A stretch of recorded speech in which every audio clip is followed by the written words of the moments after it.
Podcast Papo com o Zene. Quadro: Entrevista Biográfica. Com João Oliveira. Bom dia, boa tarde, boa noite. Nós estamos aqui no nosso quadro Trajetória de Vida. E antes de eu apresentar o nosso convidado, aquele que vai conversar comigo, eu dizer para vocês, lembrando a que disse o nosso grande teólogo Franz Joseph Inquelamert, falecido em 2023, com 92 anos de idade, que pena, né? Homicídio é suicídio. E também lembrar que todas as vidas importam, ou como dizem os nossos chefes, diziam, agora não, os nossos chefes, all lives matter. Estamos aqui com João Vicente Ganzaroli Oliveira. Eu quero dizer uma coisa para vocês. Eu não conheço o João Vicente. Mesmo, eu não conheço mesmo. Vou conhecer hoje, eu e vocês. Vamos conhecer. Eu estou chamando ele de João Vicente, mas ele me foi apresentado como Vicente. Tá? Então, vou continuar chamando de Vicente até que ele me diga o contrário. Eu gosto de ser Ganzaroli, né? Então, Vicente, bom dia, boa tarde, boa noite, ou... Bom dia, Maurício. Estamos à tarde. Aliás, boa tarde. Bom, aqui tanto no faz. Rio são 3 horas. Tanto faz. Esse Ganzaroli seu, você é de... É descendência italiana. Eu também. Ah, legal. O seu pessoal de Itália é de onde, da Itália? Do Vêneto, entre Ferrara e Veneza, província de Rovigo. Eu descobri recentemente que o meu pessoal é de Brescia. Ah, legal. Em Brescia eu não estive. Estive perto, mas em nunca Brescia estive na exatamente Itália. não conheço. Eu nunca estive. Descobri, inclusive, rapaz, que tem uma vinícola com o nome da minha família, Vinícola Zene. Aí eu consegui até comprar vinho Zene lá em São Paulo. Bom, sendo você descendente, devem ter te dado um desconto, suponho. Infelizmente, não. Agora, o que eu estou querendo, vou procurar um grande advogado italiano, talvez você me indique, para eu cobrar royalties, né, que eu mereço. Eu também acho. Se depender do meu voto, você já o tem. Opa! Eu posso converter o dinheiro ganho em garrafas de vinho. Eu não tenho nenhum problema nisso. Tá legal. Ô, Vicente, como é que você gostaria de se apresentar para as pessoas que estão nos aturando? Bom, espero que mais do que aturando estejam gostando da nossa companhia, né? Eu entendo que, dado o contexto, é melhor que você me apresente como um pesquisador, professor da área de estudos sobre deficiência, né? Que é um tema ao qual eu venho me dedicando, já vai para 30 anos, né, desde a segunda metade da década de 1990, e é a minha atribuição principal hoje em dia na Universidade Federal do Rio de Janeiro, que é a instituição a qual eu pertenço. A minha matrícula lá é de docente, e a minha principal atribuição é escrever, dar palestras, escrever livros, artigos e dar palestras sobre esse tema. E que deficiências você cuida? Tem alguma específica ou qualquer desgraça é contigo mesmo? Ih, me disseram para não usar o termo desgraça que o YouTube pode me derrubar. Não, vamos lá. Qual deficiência você cuida? Tá bom, Maurício. De antemão, ele digo, você não precisa adocicar o vocabulário, não, porque... Não, me chamaram a atenção, disseram que é o YouTube que exige. É? Então... para não correr risco. Hoje em dia, todos prestam reverência à Sua Majestade, à correção política, né? Mas É, eu não. Eu não nem eu. presto. Então, Eu estou também mais. não. Eu também. Ah, só estou gostando mais de você ainda. Então, vejo que temos Vamos muitas chegar lá, vamos afinidades. chegar lá. É bom, mas vamos lá. Quanto ao que você perguntou, as deficiências, eu trato atualmente da deficiência em geral. Eu comecei estudando a cegueira, né? Passei alguns anos só estudando a cegueira aqui no Rio de Janeiro, colaborei com a revista do Instituto Benjamin Constant durante uma década, mais ou menos, e meu primeiro livro sobre o assunto é centrado nesse tema. É uma avaliação das possibilidades da pessoa cega como apreciadora e produtora da arte. Saiu como patrocínio da FAPERJ, pela editora Revan, chama-se Do Essencial Invisível, Arte e Beleza entre os Cegos. Enquanto eu estava nessas pesquisas, comecei a me interessar por outras deficiências, ah, o autismo, a deficiência motora, a surdez, e aí comecei a estudar, às vezes particularmente uma, às vezes particularmente outra. Comecei a colaborar com a revista do Instituto Nacional de Educação de Surdos, aqui no Rio Ah, também, e a escrever, de modo geral, sobre a deficiência e também, às vezes, particularizando uma ou outra, não é? A deficiência mental, o autismo, também, também tenho estudado. Então, eu posso dizer que trato da deficiência de um modo geral, porque há um enorme território de interseção em todas elas, né, para que possam ser tratadas de modo uniforme. agora, por exemplo, questão de interseção, né? Você, nós sempre consideramos assim: uma pessoa cega e uma pessoa surda. São, eu vou aceitar o seu termo deficiência, porque todo mundo sabe que eu rejeito o termo deficiência, tá? Eu não aceito mesmo. Mas aqui eu vou ficar contigo, tá? Porque aqui não é debate, é papo contigo. Agora, só que quando uma pessoa é surda e cega, você tem uma terceira deficiência. Você não é, entendeu? Quer dizer, você não pode ser nem caracterizado exatamente como cego, nem exatamente como surdo.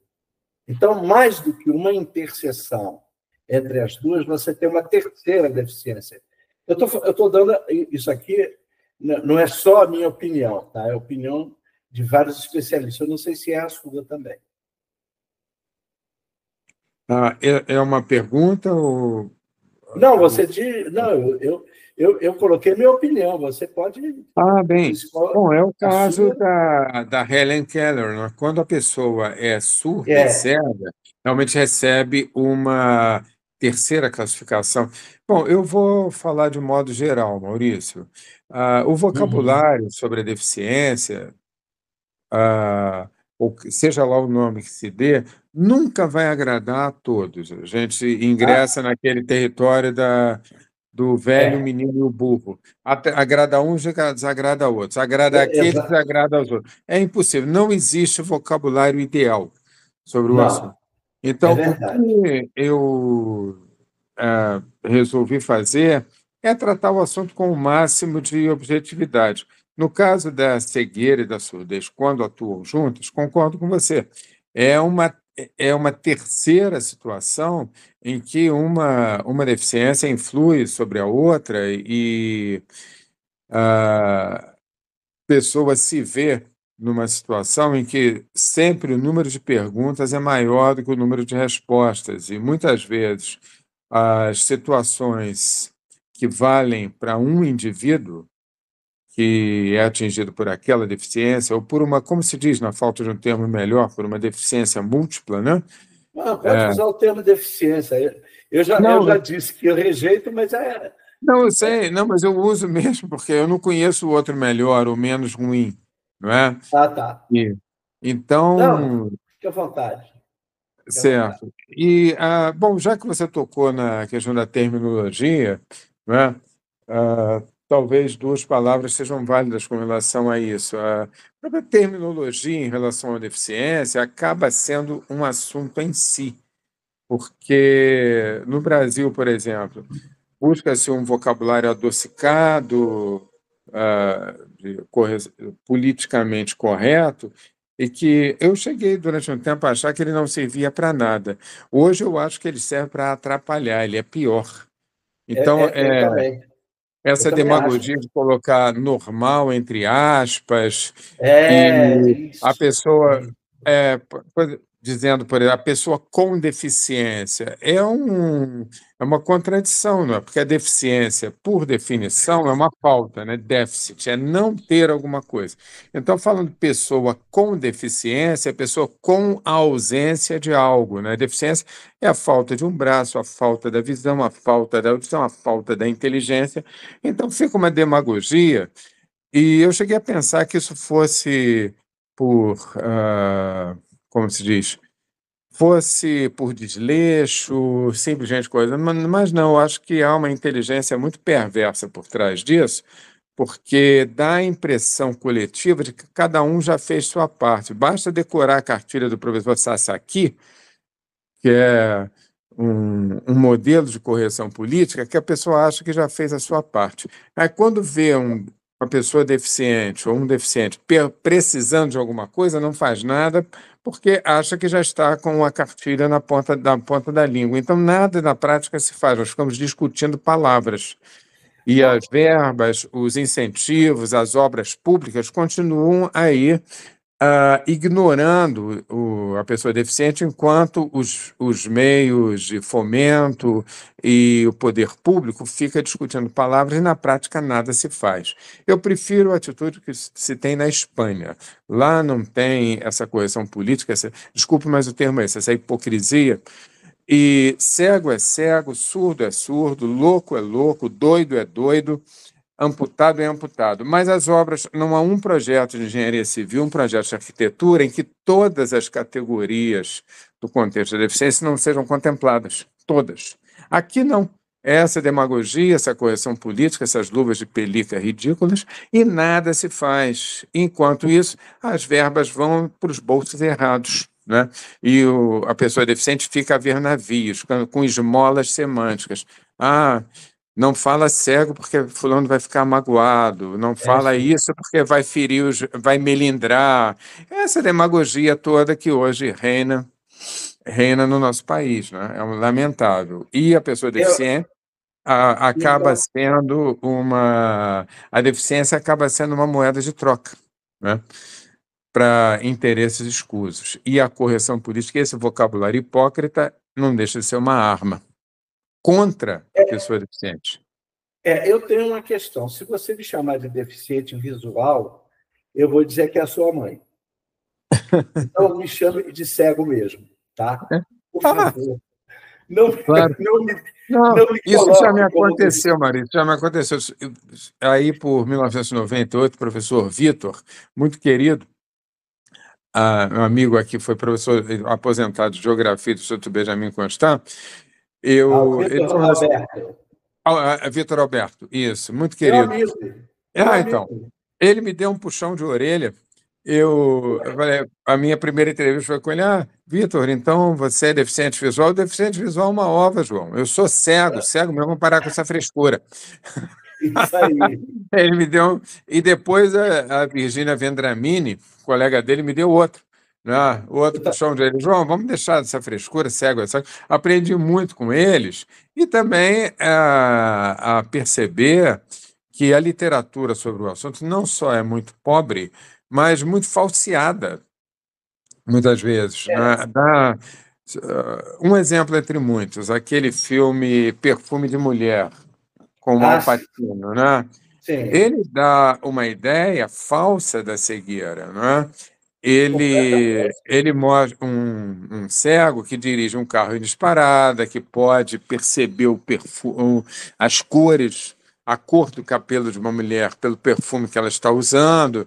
E, aliás, o filme já é falso como filme, porque ele é uma versão hollywoodiana mal feita de um filme italiano, né? Profumo di Donna, com Vittorio Gassman, que ali sim é um filme sério, que se baseia num livro dos anos 60, do Arpini, um livro italiano, Il buio e il miele, O Escuro e o Mel.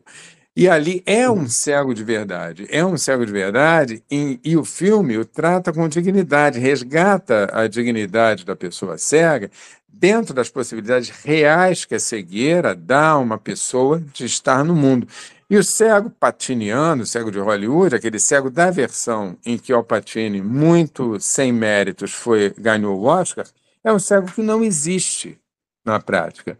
É um cego caricato, aquele cego não existe. Então, quando a pessoa encontra um cego de verdade, muitas vezes não é estimulada a conhecê-lo, a travar um conhecimento, porque não me interessa. O cego de verdade acaba parecendo que é um cego chato. O cego bacana é aquele hollywoodiano, do Al Pacino, que no fundo não existe. Não é? Então, a grande mídia está cheia de exemplos assim, de caricaturas da deficiência, politicamente corretas, que, no fundo, prejudicam a compreensão do público e acabam tendo o efeito contrário de isolar ainda mais a pessoa deficiente. Então, no meu parecer, deve-se ter uma atitude como tem os espanhóis, tratar o assunto com objetividade, com respeito e sem luvas de pelica com relação à linguagem, porque isso só contribui para atrapalhar, para trazer demagogia e isolar ainda mais o deficiente. Eu entendo que a deficiência tem que ser tratada com objetividade, cara a cara e sem nenhuma demagogia, sem nenhum brasilianismo, digamos assim. Eu queria te fazer uma proposta. Então, Pois não. vou te fazer uma proposta. Hoje, nós vamos cuidar mais da tua vida e você voltaria aqui. Eu gostei muito do teu papo. Tá?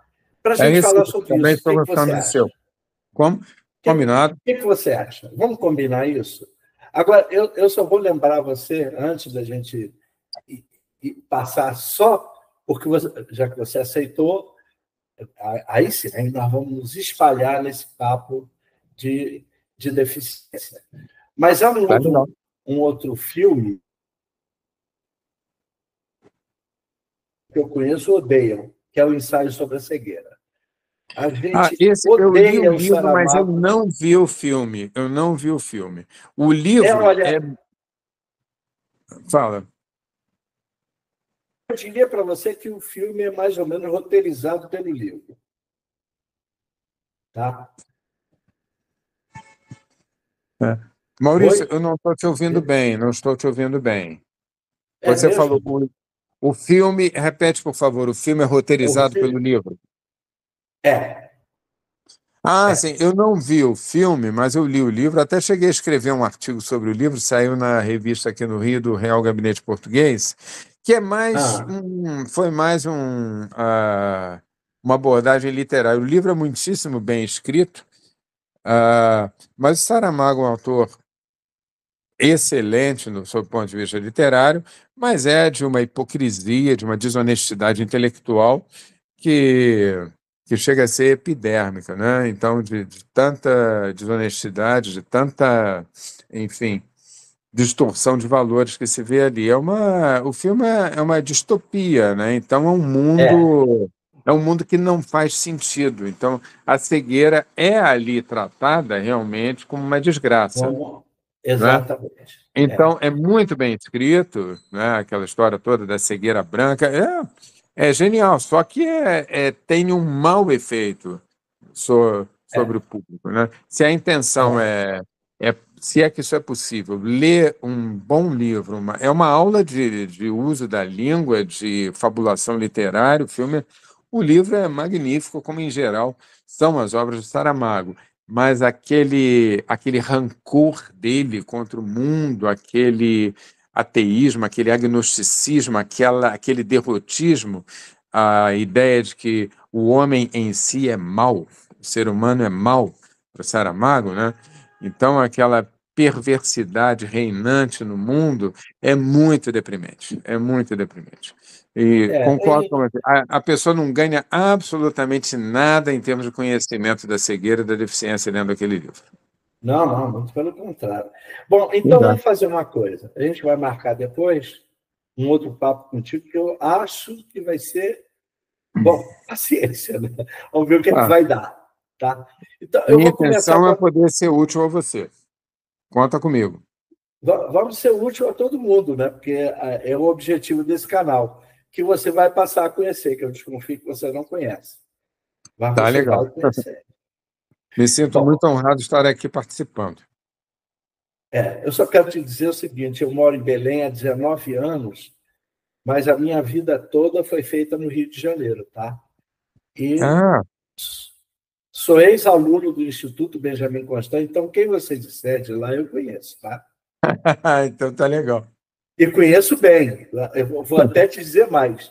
Eu não conheço assim de ouvir falar. Não, eu conheço bem. Tá certo. Entendeu? Não, os mais recentes, Garotinho, não sei o que, eu não conheço, mas aquela pessoa da. Foram todos alunos comigo no Instituto. Ah, que maravilha. Tá? Então, O Vitor, a Virgínia, quem mais você conheceu lá? eu me dou muito bem com o João Menescal, com o Carmelino. Menescal. Menescal não é cego, é claro. Né? Sim, a Marlene, secretária, a Glorinha, a Glorinha é cega, Glória, né? Glória foi aluna Glorinha, comigo, né? A Maria Salete também, né? que morreu, Ah, infelizmente. não sabia, que descanse em paz. O Foi quê? das primeiras. Não, não sabia. Tem muito tempo que eu não vou ao Benjamin Constant. A Salete tem mais de 2 anos que morreu, bicho. Mas eu tenho muito tempo que não vou lá, então estou desatualizado. Que Deus a tenha. Não. Eu devo muito a ela, a Virgínia, ao Gente boa. Vitor, ao É. próprio Menescal, ao Carmelino também. Aprendi muito com eles. Carmelino, que foi diretor, né? Sim, sim. Não, eu conheço o Benjamin Constant. Agora não, que faz tempo que eu não vou lá, entendeu? Eu já não ia muito, né? Mas agora, então, estando em Belém, é que fica difícil. E quando eu vou ao Rio, eu não vou lá. Tem Entendeu? o, como é o nome? Sanseverino, né? O pianista, professor de O música. Severino Ramos Campelo. Isso, Severino, muito, Né? muito legal Ah, também. Conhecer. Tive o ah, prazer de fazer uma ah, entrevista com ele uma vez. é mesmo? É, Tá. Maravilha. Bom, eu vou começar da sua. Você nasceu no Rio? nasci aqui no Rio. Carioquíssimo, então, daquele, né? Atura o Certo. calor daí e tudo. É mesmo. Esse calor daí não é mole, não. Não é mesmo, não. Você que morou aqui sabe, né? Sei. Claro que sei. Né? Mas você nasceu onde no Rio? Eu nasci no Meier, num bairro chamado Todos os Santos, é um subbairro do Meier, É. na Então, Zona Norte. qualquer coisa do Rio que você falar, eu conheço, tá? Claro que Ah, nem todo mundo que está ouvindo a gente sabe, mas é claro que eu conheço certo. todos os cidades. Tá? Conheço. Ora, se não. Tem. Ah, não, eu ia falar que tem um presídio, mas o presídio é em Água Santa. Certo, Confundi. certo. Aí você nasceu em Todos os Santos. Isso Você, mesmo. você sabe que Todos os Santos, eu acho que é no subúrbio do Lima Barreto, não é isso? Isso eu não sei, não tenho esse conhecimento. Eu É, morei lá, só no início da minha infância mesmo, depois me mudei logo. Meu pai é militar, né? Hoje é militar da hum, reserva, mas na época eu estava na ativa e se mudava muito transferido, né? Logo fui morar em perfeito. Petrópolis, depois aqui no Rio, depois fui para Brasília, ele foi transferido para lá. Ele é do quadro de músicos, né? Ele é músico, militar músico, maestro, Hum, né? Mestre de banda de música. E depois veio para o aham, Rio, ele foi para a reserva, aí eu já estava entrando na juventude, depois na idade adulta e tudo, aí eu morei em outros lugares também, né, por minha conta. sei. Porque você não ficou só no Rio. Você Não, estudou em escola particular ou escola pública? as duas coisas. Cheguei a estudar em escola pública, aqui no Rio, em Brasília também. Estudei no Colégio Militar aqui do Rio de Janeiro. Depois no curso Baiense, eu fiz uma faculdade pública, a UERJ, eu fiz minha primeira formação de engenheiro, eu sou engenheiro cartógrafo. Aí Onde você esteve na UERJ? depois pública também na UFRJ, eu fiz letras na UFRJ e depois. Né? O cara que faz engenharia depois faz letra é muito interessante. Aí depois eu fui me direcionando para as ciências humanas, né? Eu fiz mestrado, doutorado em filosofia da arte, né? Filosofia da arte literária, mais especificamente, depois do doutorado, e um pós-doutorado nessa área também e outro em geografia humana, né? E tive já quando estava na faculdade, já quando estava no mestrado, por aí, eu tive uma carreira paralela de jornalista, né?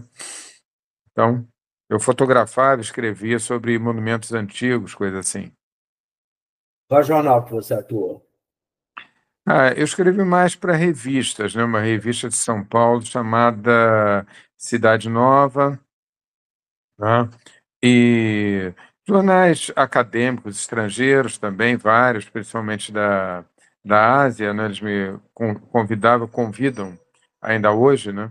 Mas a maior parte foi na Cidade Nova de São Paulo.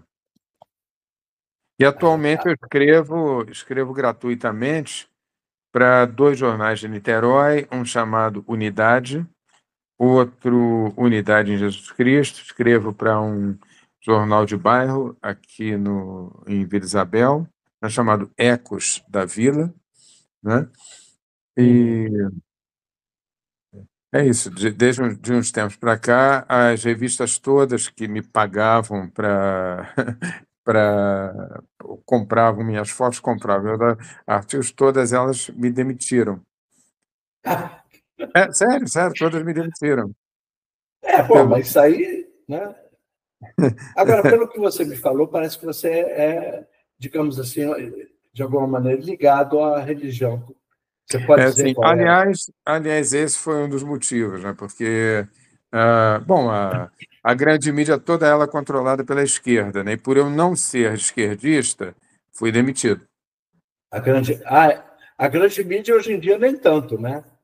Não, toda ela é controlada pela esquerda. E o fato de eu não ser de esquerda, então, todas as revistas que me pagavam me demitiram. Eu não sei, não. Hoje em dia, eu não reconheço toda a grande mídia como controlada pela esquerda, mas então me recomende uma revista que não seja que eu vou lá bater na porta, você vai bater. oferecer meus Mas artigos. você acha que eles te demitiram porque você não era de esquerda? Sim, isso ficou claríssimo. Claríssimo. Isso ficou claríssimo. Não, é possível, não é possível. É possível. Sim. É claríssimo.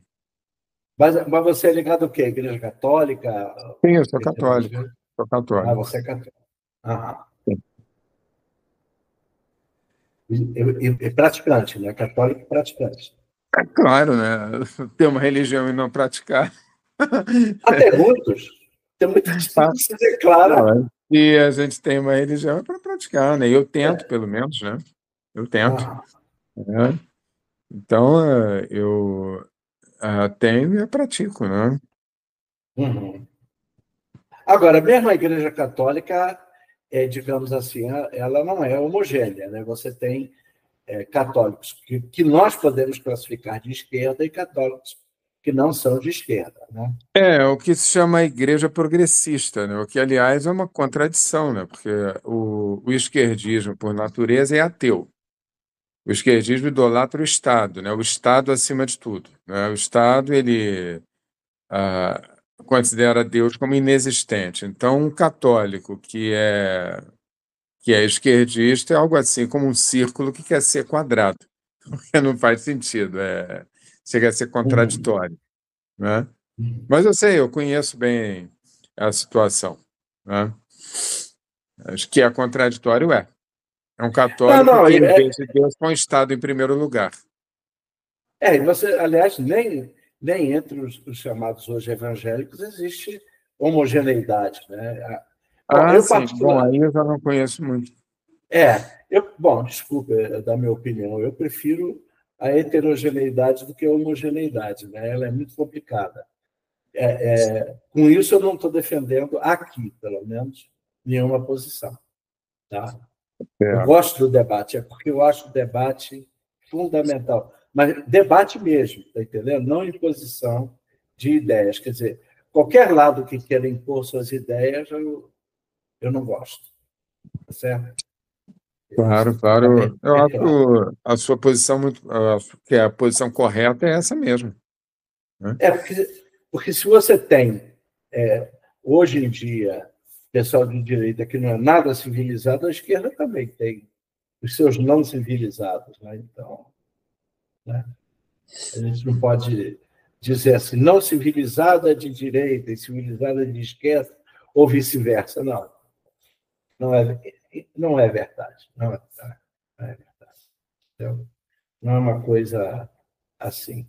Agora, dentro da igreja, você exerce alguma função ou você só é mesmo Não, praticante? assim, eu apenas pratico, eu não tenho Não tem nenhuma nenhuma função prática. dentro da Não, igreja? não, não. Ah, aham. Você nunca pensou, por exemplo, em ser seminarista, essas coisas? Não, não, nunca. Eu já Nunca. dei aula no seminário São José aqui no Rio, dei aula de disciplinas ligadas à filosofia, né? Dei Sei. aula numa faculdade chamada Mater Ecclesiae, fundada por Dom Estevão Bittencourt, que eu digo que Ah, eu foi o sei. maior teólogo que o Brasil já teve, né? Eu dei aula, tive a honra de ser funcionário dele, né? Dei aula de história da filosofia, mas eu mesmo nunca senti inclinação para o sacerdócio. Aí, essa faculdade que você deu aula era beneditina, como era o Dom Estevão? Não, não era, não, não a Não era faculdade em beneditina? si não era beneditina, não, mas Ah, era, enfim, de disciplinas e toda ela voltada para o catolicismo, para a teologia católica e tudo, né? A pessoa aham. saía de lá formada em filosofia e teologia. A sua história da filosofia, bom, ela era um pouco voltada para o cristianismo, né? Dentro dessa Ah, devia. a história que eu lecionava lá? Uhum. Não, não. A É, história da filosofia não é necessariamente voltada mesmo. para o cristianismo. Ela é o que ela é, não é? Ela começa antes do cristianismo. A filosofia Ó, é uma invenção grega, da Grécia pagã ainda, né? Nasce aí uhum. por volta do século sétimo, né? E, portanto, sétimo antes de Cristo, né? E não, e depois, quando chegava o período após o nascimento de Cristo, aí é claro, né? Começaram a surgir filósofos cristãos, mas ela não era necessariamente voltada para priorizar o estudo de autores cristãos. Ela é voltada para o estudo dos filósofos que se fizeram importantes no campo da história, né? Então, não era por ser uma faculdade católica que se deixava de estudar Sartre, Camus, Descartes, Aham. e todos nós. Que, aliás, é uma coisa bem interessante de se ver, né? De ver a diferença, né? Se você for à PUC, por exemplo, que é uma instituição já no nome católica, né? Pontifícia Universidade Católica, você encontrará lá os grandes nomes do catolicismo, encontrará Santo Agostinho, encontrará Santo Tomás de Aquino, encontrará São Beda, Isidoro de Sevilha, Fulton Sheen, todos eles estão lá.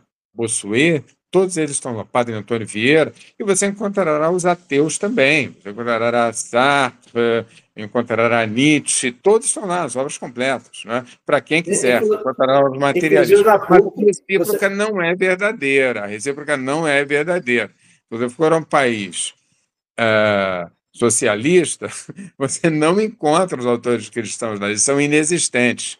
Só encontra o que é a favor do comunismo, dos ateus, e assim por diante. bom, Isso é uma verdade. Então, aqui, o catolicismo ainda, defende a liberdade de opinião, e não é recíproco, não há recíproca. ainda bem que eles acabaram, né? Ah, Porque o, eu, é, o comunismo? Não, Para mim. ele está firme e forte aqui no Brasil, firme e forte na China, firme e forte no Sudeste Asiático, firme e forte na Coreia. Está firme e forte em vários lugares do mundo, inclusive aqui. É? É, Ah, tá. sim, sim, sim. É, É mesmo. não sei, tudo bem. Bom, eu quero te dizer o seguinte: eu já encontrei autores, né, cristãos de história da filosofia que, digamos assim, tentavam cristianizar um pouco mesmo a filosofia grega. Né? Por Quais exemplo, eram você os autores? aproximar Platão do cristianismo. Tá? Isso é uma coisa que aconteceu muito, Sim, principalmente mas Platão. é coerente, porque Platão acreditava em Deus e Platão se importava Não, muito até com o, a moralidade, não é? não, E até o ele Sócrates, o Platão. como?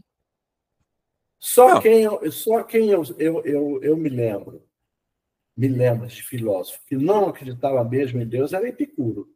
O resto, eu tenho minhas dúvidas. não. Platão deixa isso muito claro. E o pensamento de É, Platão não é que tem, mas veja bem, Maurício, não é que tentassem desvirtuar Platão, é que era compatível com o cristianismo. Né? Platão era compatível, tirando a teoria da metempsicose, da não, transmigração isso, das almas, né? mas, Ah, mas isso aí já é Pitágoras, né? Isso já é Pitágoras. sim, O mas Platão tinha só. Platão acredita nisso também, né? E, tirando isso, Platão é muito compatível com o cristianismo. Mais do que, sob esse aspecto, mais do que Aristóteles, né? Porque É, Aristóteles fala em Deus, as provas para a existência. É engraçado, isso é muito interessante que você pergunta, porque as provas para a existência de Deus, de Santo Tomás de Aquino, são tiradas de Aristóteles. Mas sim, quando se chega ao conceito de Deus em Aristóteles, ele é incompatível com o cristianismo, que é Aristóteles, no livro 12 da Metafísica, Deus é um nível de perfeição tão grande que, segundo ele, não pode, segundo Aristóteles, não pode se relacionar com o mundo. Deus não pode se relacionar com o mundo porque o mundo é imperfeito. Então, a única uhum, atividade de Deus só pode ser o pensamento, né? Ele só pode pensar. E o único objeto do pensamento de Deus, digno dele mesmo, perfeição absoluta, seria ele mesmo. Então, ele é gnoseos, pensamento do próprio pensamento. Então, em Aristóteles, Deus nem sequer pode ter conhecimento do mundo. Não é um Deus que conhece o homem, não é um Deus redentor, não é um Deus que ama a humanidade. E em Platão, o amor, essa possível relação amorosa entre o homem e Deus é muito mais plausível em Platão do que Aristóteles. Daí a perfeito. preferência dos autores cristãos por Aristóteles, por Platão, Então desculpa, tá. perdão. Simples Deixa eu assim. te dizer, uma coisa, uma curiosidade. Eu ministrei aula de História da Filosofia no curso de Filosofia. Opa, então somos colegas. Não, não sei, eu estou aposentado. Eu não estou deixando. Eu adoro filosofia, adoro, Bom, entendeu? Mas eu não fiz o curso de filosofia, vou te contar, por covardia. é Mas mesmo. é assim, eu vou te explicar. Não, eu tenho vários motivos para não ter feito filosofia. Primeiro, mercado de trabalho. Na minha época, praticamente não havia mercado de trabalho para a docência de filosofia. Né? A segunda é a minha dificuldade em estudar. Né? Claro, Hoje em dia, cego tem uma facilidade imensa. Hoje em dia, nós podemos dizer assim, leitura com independência total. Mas na claro. minha época, não. Na minha época não tinha isso, não. Tá? E a terceira, uma questão de subestima. Eu achava que eu não era tão capaz de estudar filosofia como eu acho que sou hoje. Tá? Entendeu? São essas coisas, entendeu? Mas, de qualquer maneira, eu optei por ciências sociais, que também não é lá grande coisa. Né? Sincero. Tá certo. Não é lá grande coisa. Mas vamos então voltar aqui um pouco à questão da sua vida. Você, como docente, como é que você sentiu os alunos? Você foi docente em vários períodos. Você hoje ainda é docente. Né? Sim, no Instituto Tércio Patite da UFRJ, é o núcleo de computação eletrônica. Existe lá um setor de estudo sobre deficiência, e eu estou neste setor. Eu mesmo não lido com computadores, eu mesmo não tenho essa especialidade. Então, lá eu leciono disciplinas eletivas. No momento, eu leciono estética, que é um nome da filosofia, né? Uhum. Eu leciono, atualmente leciono essa disciplina e represento o Instituto dando conferências, palestras e escrevendo nessa área, né, dos estudos sobre a deficiência. Como é que você chegou ao UFRJ? Você fez graduação na UFRJ?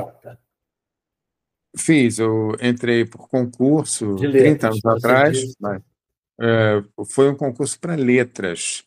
Aham. O meu concurso foi para O que você letras. estudou de letras lá? Qual foi o seu objeto de estudo lá? Eu fiz português e língua portuguesa. Tinha sido aberto Só... um concurso para latim. Eu tinha um conhecimento de latim como autodidata, né?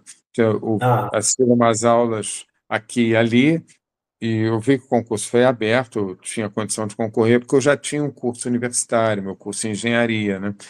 Já tinha publicado algumas coisas no jornalismo, tinha algumas publicações aqui e ali, aceitaram minha inscrição. Aí eu peguei o programa, aproveitei o pouco conhecimento que eu tinha e o professor Gladstone Chaves de Mello, que era amigo dos meus Sei. pais, me deu umas aulas particulares e eu estudei o máximo possível, estudei feito um louco durante 2 meses e passei, e entrei. Foi isso. Aí entrei para Ah, latim, fiquei na Faculdade de Letras 2 anos e como eu publicava na área de filosofia, de estética e tudo, acabei sendo convidado pela Belas Artes para me transferir. Aí eu fui para Belas Artes, onde eu fiquei a maior parte da minha carreira, fiquei 11 anos lá, lecionando estética, filosofia da arte, e história da arte, né? E, paralelamente, Maurício, eu já tinha esse trabalho de jornalismo, né? Aí foi quando eu fiz, mais ou menos 30 anos atrás, foi em 94, né? O meu primeiro trabalho de jornalismo foi na Índia, né? Eu tinha ido à Índia para fotografar e cobrir aspectos culturais de alguns locais, mas eu acabei passando mais tempo na região do Caxemir, no noroeste da Índia, e eu uhum. documentei, escrevi sobre parte da guerra civil lá no Caxemir, né? E na época vi muitas doenças, muitas deficiências, né? Lá naquela região e também em outros lugares da Índia onde estive, né? E me deu vontade de fazer alguma coisa, né? Em prol da pessoa deficiente, mas eu vivi completamente de mãos atadas. Voltei para o Brasil e já na Belas Artes, os alunos de estética me perguntavam de vez em quando: professor, como é que fica a situação do cego? Ele pode perceber a beleza de um quadro, não pode, de uma escultura? Em que limite? Aí eu vi que esse assunto era importante e passei a me dedicar a ele, né? Eu comecei a escrever, eu vi que a literatura sobre o assunto era muito pobre e muitas vezes errada, né? E eu comecei a colaborar com a revista do Instituto de Surdos aqui e a do Benjamin Constant. E no Benjamin Constant, eles demonstraram mais interesse ainda pela minha pesquisa. Aí eu acabei lá sendo muito auxiliado pelo professor Menescal, professor Carmelino, a Virgínia, o, o Vitor, a Maria Salete, a Lourinha, todos me acolheram muito bem.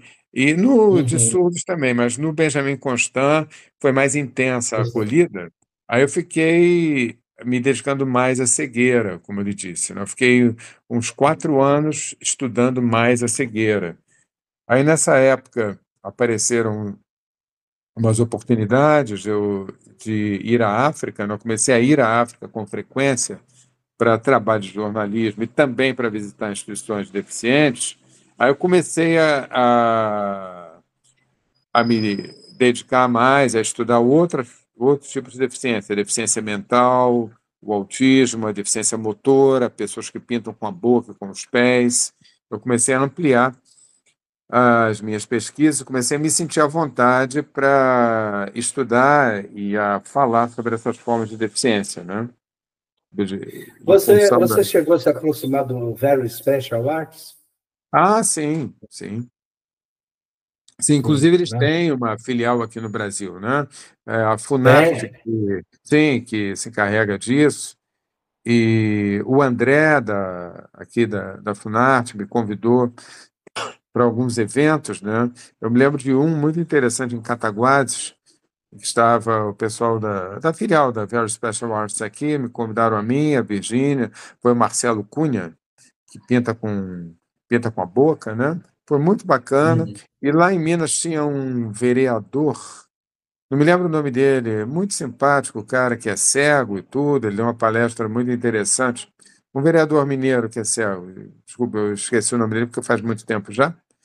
Uhum. E então eu tive uma colaboração com eles também durante algum tempo. Até alguns Uhum. estagiários meus chegaram a atuar lá e perdão, no Hospital dos Servidores, né, dando instrução plástica, né, de escultura, com massa de modelar para crianças quase cegas aqui no Hospital dos Servidores. Sei. E a É, África, o que você visitou na África? ah, Países, assim. eu estive no Egito, ah, na, deixa eu ver, na Etiópia, no Marrocos, na Tanzânia, Zanzibar, Nossa. Namíbia, África do Sul, Mali. E sempre que eu ia, unia as duas coisas, né? Alguma matéria de jornalismo, quase sempre voltada para arte, né? Para monumentos antigos, né? Que eu fotografava, Uhum. mas sempre encontrava tempo para esse tipo de assunto também, né? De visitar alguma instituição de deficientes, como cheguei a fazer no Marrocos, na Tanzânia, na Namíbia, né? Na Namíbia tem uma instituição muito interessante lá na capital, né? Windhoek, que é Penduca, que é uma frase tirada do Evangelho, né? Levanta-te e anda, não é? Ah, tá. É, O- e, Ligado ao Lázaro, né? isso, exatamente, levanta-te e anda, né? Uhum. E também, não só o Lázaro, né? Mas a um aleijado que Jesus curou também, não é? Ah, ele também disse, né? E uma coisa interessante, eu não sei coincidência ou não, mas, em regra, as instituições ligadas à deficiência que eu vi funcionar bem na África, bem, eu digo, sem desvio de verba, sem corrupção e tudo, todas elas, todas, sem exceção, eram encabeçadas por mulheres, todas. Acho que eram Interessante, encabeçadas. né? É engraçado. Não sei por quê, mas é um fato, né? Eu digo as iniciativas individuais, né? Eu vi isso no Mali, na Namíbia, eram assim. Bom, tem umas governamentais que também são boas, né? Mas que Aham. esbarram em muitos obstáculos. Eu lembro uma vez na Tanzânia, em Dar es Salaam, na capital, eu me dei muito bem com a direção da. Aliás, lá, bom, era governamental, eram homens, o governo e funcionava muito bem, né? E mas a gente esbarra em tantos obstáculos, né? Para você ter uma ideia, Maurício, já era o ano 2001, por aí. Foi nessa época, entre 2000 e 2002, que eu fui com frequência à África durante 2 anos. Depois voltei uma vez só, já quase 10 anos depois, e de lá para cá não cheguei a voltar. Mas a minha vivência mais intensa na África foi esse período de 2 anos, entre 2000 e 2002. Pois bem, e na Tanzânia, nessa época em que no Brasil e na Europa e nos Estados Unidos nem se fala, né? Tudo já era a, a internet já estava de vento em popa, já havia o PowerPoint, já havia todas essas coisas. E lá eles queriam me convidar para eu dar uma palestra e na Tanzânia inteira, no ano 2001, não havia um projetor de slides, né? Teria que Olha, pedir emprestado à Unicef. Isso tudo bem, isso não seria um grande problema, mas o problema era outro, aquele de qual nós estávamos falando, da correção política. Eu lembro que, na época, eu ainda me concentrava mais na cegueira, Maurício. Então, em alguns lugares, a cegueira chega a ser epidêmica, né? E ali, naquela região, é um local de grande incidência de cegueira, em parte por causa de um mosquito que transmite a oncocercose, que é uma doença que tem isso. como um dos sintomas a cegueira. Mas existe uma outra coisa também, um outro fator, que são os próprios mosquitos que atacam a córnea dos olhos das crianças, né? Isso porque os pais não têm o costume de ensinar os filhos a lavarem o rosto. Então, as Ah, crianças lacrimejam e todas as verdade. impurezas, vestígios de alimentos, ficam no rosto e atraem mosquitos que furam a córnea, furam diretamente a córnea, Olha, né? E aí, um caso paralelo também eu vi lá numa num ramo até da Igreja Protestante, o Exército da Salvação é anglicano, né? Eles eram anglicanos, do Exército da sim. Salvação, a Igreja Protestante anglicana, né? Muito boa também, a instituição do Exército da Salvação. E eu vi muitos adolescentes e muitas crianças com amputações, né? Eu me perguntava, mas a Tanzânia não teve guerra civil há pouco tempo, não é Angola, não é Camboja, né? Não teve guerra civil. Por que essas amputações todas? Aí eu fui investigar, e é o curandeirismo, era o curandeirismo, né? Os pais, quando a criança tem um ferimento comum que toda criança tem, né? Fura o pé num caco de vidro, está brincando de pique, se arranha aqui, arranha ali, em vez de dar um antibiótico para a criança, não, levam para o curandeiro. Levam o curandeiro que diz a primeira bobagem que lhe vem à cabeça, né? Colocar o ferimento na água, aliás, suja, diga-se de passagem, que só vai agravar o quadro infeccioso e favorecer o surgimento de gangrena, né? E então é muito comum a amputação por causa do curandeirismo. E eu pensei em escrever sobre o assunto, eu tive uma dificuldade brutal para escrever, para publicar. Mandei o artigo para a França, eu já estava, na época eu publicava com frequência numa revista Valentin Houy, de Paris, Ah, que é uma das mais importantes no mundo. O editor se tornou meu amigo pessoal, eu conheci pessoalmente o Didier Haas, na ocasião, e ele escreveu quase uma página inteira de pedido de desculpas que não podia publicar, porque se publicasse, os leitores de origem africana se sentiam ofendidos, estariam ofendendo a cultura africana. Não publicaram. ah, Nos Estados agora, Unidos, deixa eu só problema concluir do isso, por favor, Maurício. curandeirismo, Deixa eu só concluir, por favor. sim, Aí nos Estados sim, Unidos também não publicaram pelo mesmo motivo, correção não é política, motivo. para não ofender os africanos. Aqui no Oswaldo Cruz também, na revista deles, tudo indica que pelo menos no Chile, e no Chile também. Só o Benjamin Constant aceitou. Só o Que Benjamin Constant aceitou. interessante. Então, a Agora, gente o esbarra na problema correção política. é muito estranho isso, né? Agora, o É problema do terrível. curandeirismo também é que você não tem médico lá, né? Praticamente médico. São os médicos sem fronteiras e, e os curandeiros, né? Não, É, é ainda muito frequente, né? E eles, enfim, é muito frequente. E o dano que causam é terrível. Eu lembro uma vez que eu estava atravessando, tem uma grande estrada na Tanzânia, né? Uma na direção norte-sul, né? E regras de trânsito não existem, né? E assim, os carros atravessam com pessoas, com bicicletas, com babuínos, ah, elefantes, todo mundo passa nossa. por ali, os bichos também. Então, a gente tem que ficar muito atento em velocidade baixa, né? E Então, eu estava num carro, né? Eu tinha contratado um motorista, ele estava dirigindo, eu preferi deixar direcionando o cargo dele, até para eu poder fotografar da janela. E então, de repente, eu vi uma mulher totalmente nua correndo na direção do carro. Ela provocou um engarrafamento nessa estrada. Ela estava correndo totalmente, toda machucada, né? Aí eu me perguntei o que estava acontecendo. Me foi explicado o seguinte: ela era um caso típico do que eles chamam de comedores de almas, que o curandeiro, quando uma criança morre sem explicação, para ele não ter o seu poder questionado, ele tem que culpar alguém. A culpa da morte é de alguém na aldeia. E geralmente é um desafeto dele. E o desafeto geralmente é uma mulher que o rejeitou, provavelmente.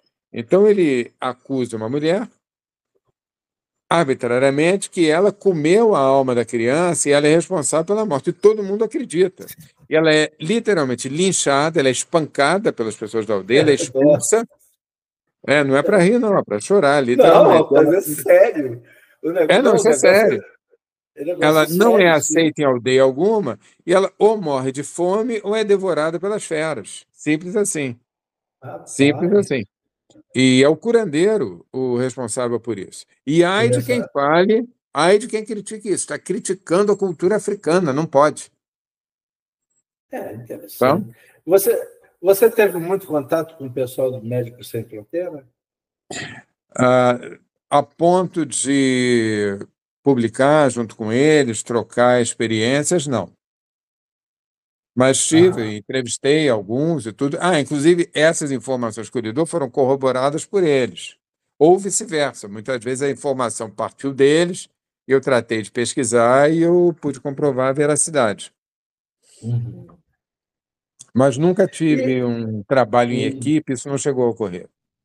e países lusófonos, você não entrou em Moçambique, Angola, nenhum deles? Eu estive em Portugal. Recentemente, eu participei de um trabalho com o professor Antônio Borges, que você certamente conhece, né, do Projeto Claro. dos Votos, e no qual estou incluído também. E, inclusive, com a participação do Antônio Borges, do Júlio Tadeu, colegas meus na UFRJ, foi feito um curso de arte e deficiência. Isso já tem uns 5 anos, é um curso online em que os textos são meus, os vídeos, sou eu que estou nos vídeos, né?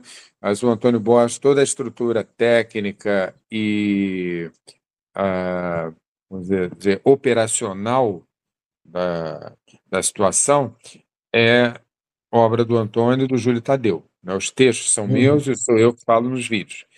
E, por ideia do Antônio, o curso foi ampliado para países lusófonos, né? Então, nós incluímos, eu mesmo, além, além de Portugal, não estou me lembrando aqui, por exemplo, deixa eu ver, em Angola eu não estive, Cabo Verde também não, né? Eu estive em Goa, na Índia, né? Mas Goa, Goa, Goa já pertence à Índia desde mas 61. eu sei, mas ainda se fala português lá, e muito bem, diga-se de Tá. passagem. Eu É estive lá, mesmo? é, o, eu fiquei amigo do hoteleiro, ele falava um português castiço de fazer inveja a essa de Queiroz. É mesmo?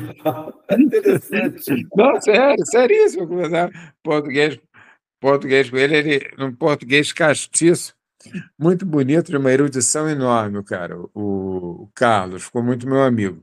Mas, enfim, eu não tenho uma vivência desse tipo de trabalho em países lusófonos, né? Mas o curso Aham. foi ampliado para países lusófonos e, sem estar neles, eu busquei dados. Eu gosto mais, eu me sinto mais à vontade de escrever sobre um local quando eu estou lá, né? Quando eu vou lá e vejo, e eu gosto também de voltar ao lugar, né? Voltar ao lugar, né? Ir uma vez e depois outra, pelo menos mais uma, sem avisar, para ver como as coisas são maximamente com fidelidade, tanto quanto é possível, a situação real, né? Mas eu fiz sem ter estado nesses lugares, além de Goa e Portugal. mas no curso passou a constar uma pesquisa sobre Macau, sobre Cabo Verde, Moçambique, Angola, a situação da pessoa deficiente em todos esses lugares. Mas foi feita Uhum. só com base em fontes escritas e filmar no Timor-Leste também, não é? E, infelizmente, não tive oportunidade ainda de ir a esses lugares, com exceção de Goa. Mas o curso abrange, o curso toca nessas técnicas, então não toca com profundidade da situação do Moçambique, no Timor-Leste, por exemplo, mas fala, e as informações, embora não muito profundas, não muito numerosas, são fidedignas quanto ao conteúdo. Uhum. Uhum. Ah, interessante, quer dizer, e essa sua vivência, digamos, africana, você desde 2002 e tal, você não voltou mais lá? A esses lugares não. Voltei em 2010, 2011 na África, mas só na Etiópia e no Mali. E depois na África eu não estive mais. Desde Ah, 2011 que eu não volto. você não volta à África. Mas você acompanha o que Ah, ocorre por sim, lá. eu acompanho. Inclusive, um livro meu que saiu sobre deficiência, chama-se Por que não eles? Arte entre os Deficientes, conta uma experiência na África que foi uma das mais impressionantes que eu já tive no campo da deficiência, né? Que foi na Tanzânia. Se você me permite, eu conto aqui, né? Permito? Aqui a gente Que, permite. tá, Se depender de mim, eu permito tudo.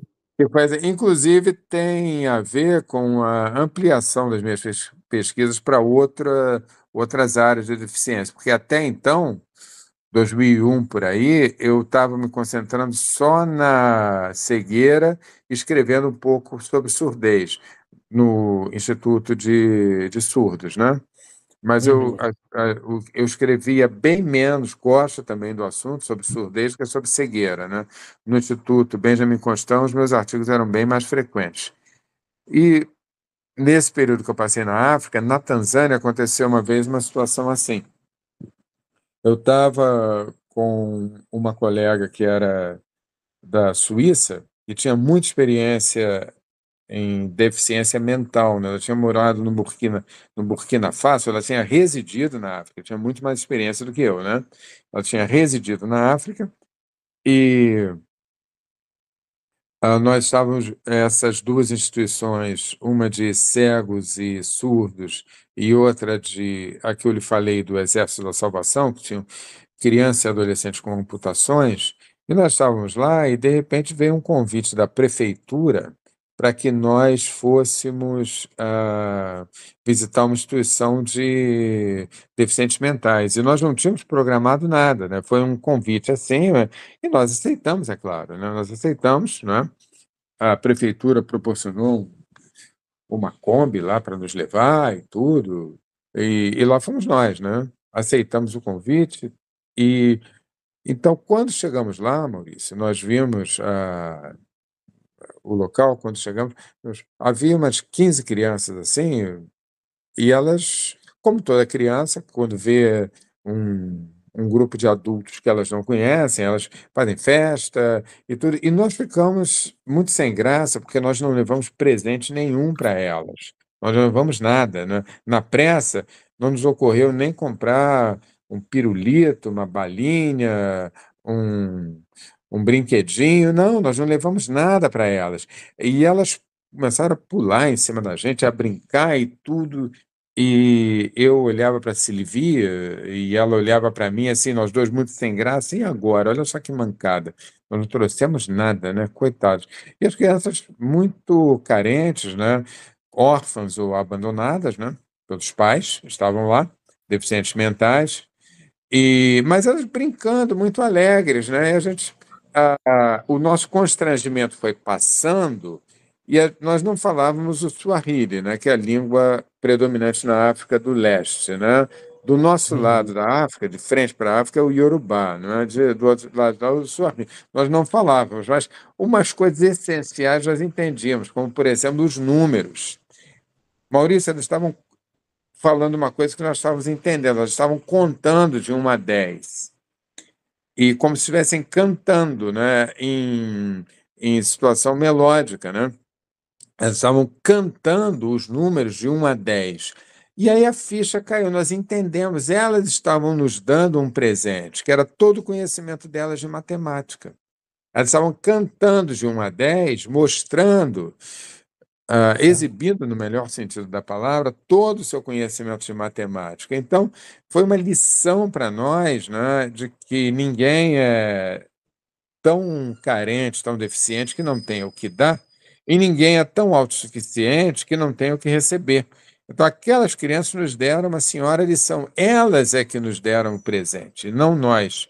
Elas queriam nos ofertar alguma coisa. Lembrando muito aquela velhinha do Evangelho, né, que foi lá e depositou as duas moedinhas que ela tinha. Ela só tinha 2 moedinhas, ela não deu apenas uma, ela deu as 2, ela deu tudo no templo, né? E as crianças nos deram tudo. Se nós tivéssemos ido a Oxford, a Sorbonne, nos dariam de presente um volume encadernado da física de Newton, da matemática de Descartes, uma coisa assim, né? Mas não, Mas elas nos deram o tudo, que como a elas velhinha tinham, do né? Evangelho. Tudo. Né? Tudo. Tudo. Era contar de 1 a 10. Não tinha o 11, não tinha o 12, era de 1 até 10 em Swahili, isso nós sabíamos. Aí nós começamos a cantar com elas, e foi uma festa total, um dos momentos mais alegres que eu tive na África, né? Aí eu Uhum. falei para a Sylvie, eu vou começar a escrever um livro contando essa história, e foi exatamente o que aconteceu. Aí para 2007, né, saiu esse livro pela editora da Cidade Nova de São Paulo, que tem esse nome, né? Por que não eles, a arte entre os deficientes? Então, respondendo à sua pergunta, foi assim que surgiu. Não, legal, pô. E foi das experiências mais bonitas que eu tive na África. Aliás, a mais bonita foi, sem dúvida, essa. Uhum. Não, isso é muito interessante, principalmente que a gente, por exemplo, quando você vai para lá e pensa assim, pô, não trouxe nenhum presente, e tal, de alguma maneira você se coloca em superioridade, né? Você compreendeu que era você que estava recebendo, né? Pois é, Não era, né? É uma coisa muito interessante. Eles é que estavam te dando é, alguma coisa, né? Com, do jeito deles, né? Com muita... claro, claro, exatamente. Foi uma lição e tanto, em todos os sentidos. Uhum. Agora, uma coisa que eu acho muito interessante, isso que você está dizendo, da dificuldade de publicar determinadas coisas com receio de ferir a cultura africana, por exemplo. Aliás, determinadas coisas a gente tem que tomar cuidado para não ferir determinadas sensibilidades. Isso, não sei, eu acho que é uma coisa a se discutir, né? É uma questão a se discutir. Porque, é claro que se a gente não tomar cuidado, a gente vai ferir mesmo suscetibilidades, ou ser racista, ou ser... Tem que tomar cuidado, isso aí. Mas eu acho que Mas são suscetibilidades sempre selecionadas, né? é São claro, suscetibilidades selecionadas.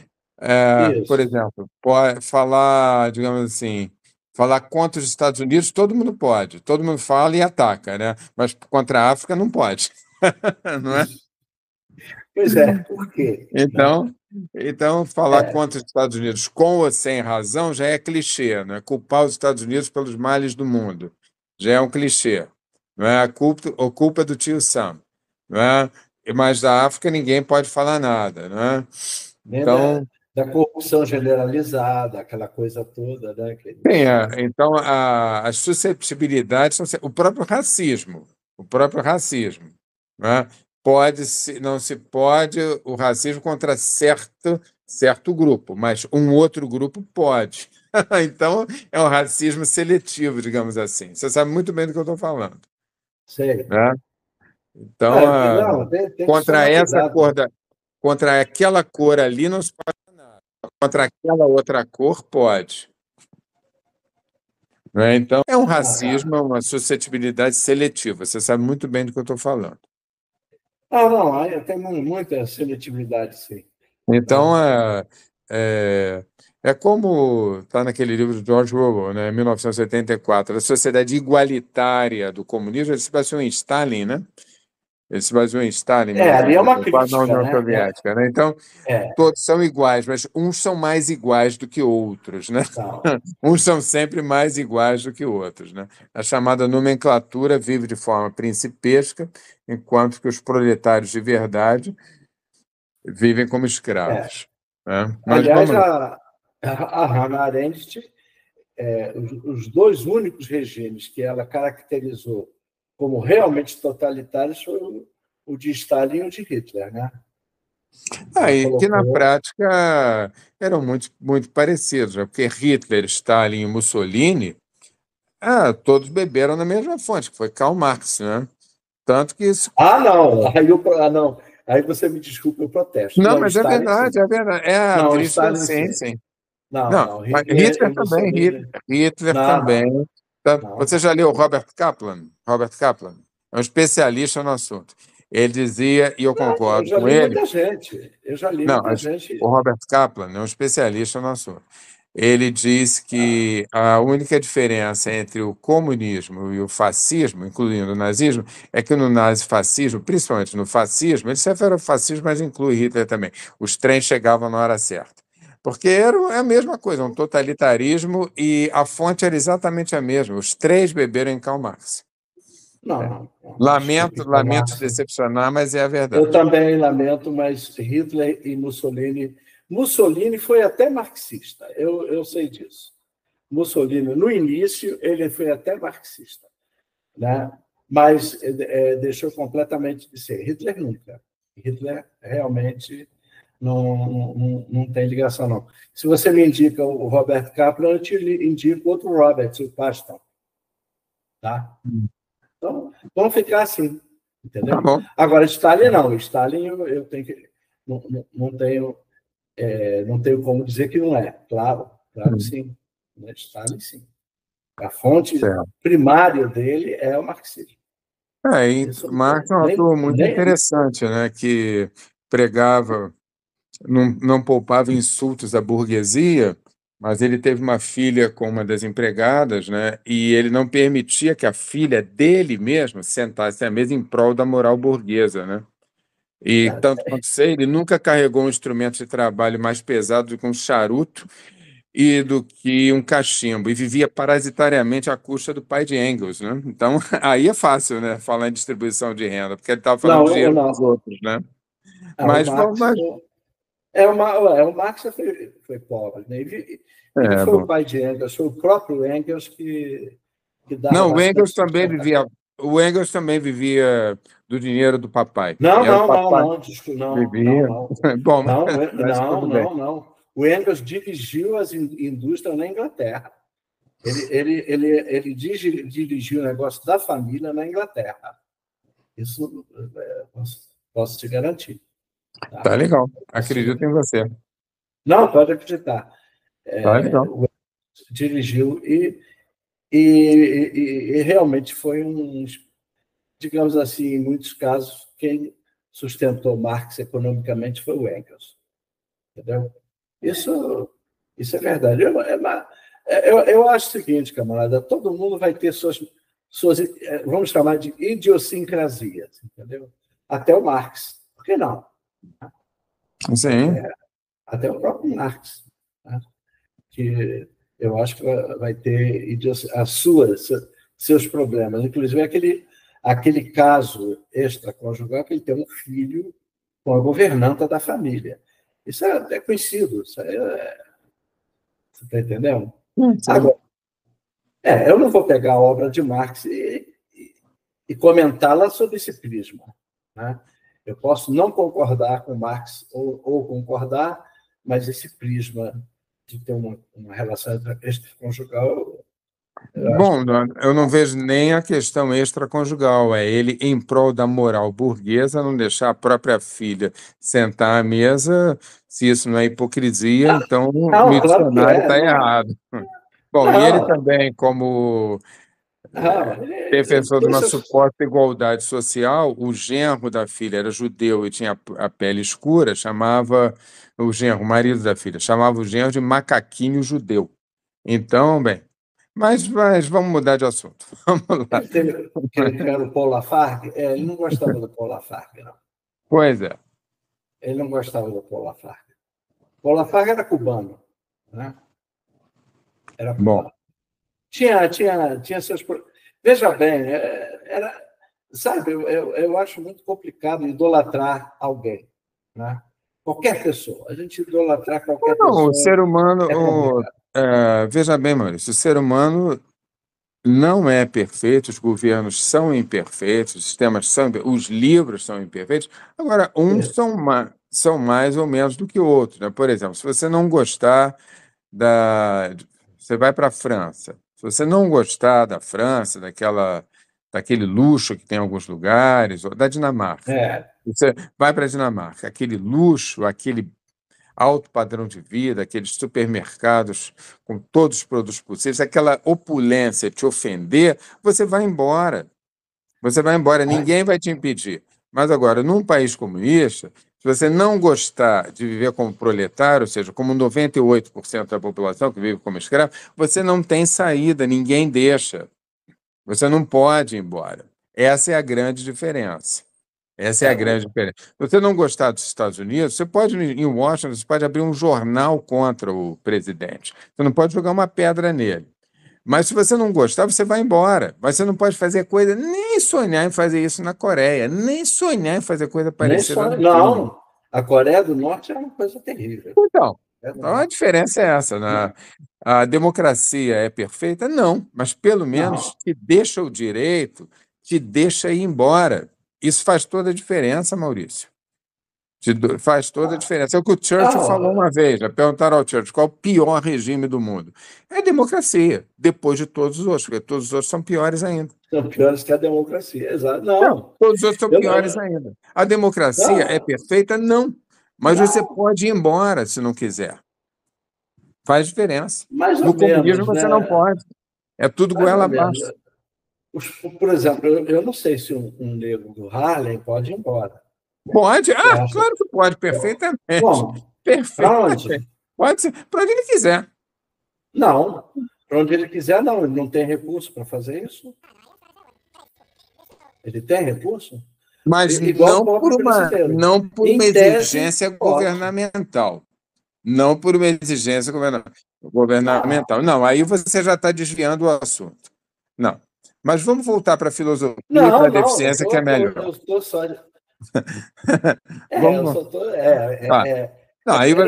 Mas aí tem que ver caso a caso. Existem brancos que são pobres também, Horácio. Aí não. Muito. Mas com certeza. Mas vamos voltar para a deficiência. Vamos voltar para a deficiência e para a filosofia. Melhor. Mais saudável. Tudo bem. Bom, você não está indo mais à África, agora você só leciona na UFRJ? Né? Só. Lecionar oficialmente só. Não, extraoficialmente. Quando eu pergunto leciona, sim, de vez em quando dou uma palestra na internet. Eu estou com 2 alunos meus tentando montar um canal na internet de aula, de palestra, coisas ligadas à arte, né? Claro, você tem dedicação exclusiva, né? Tem.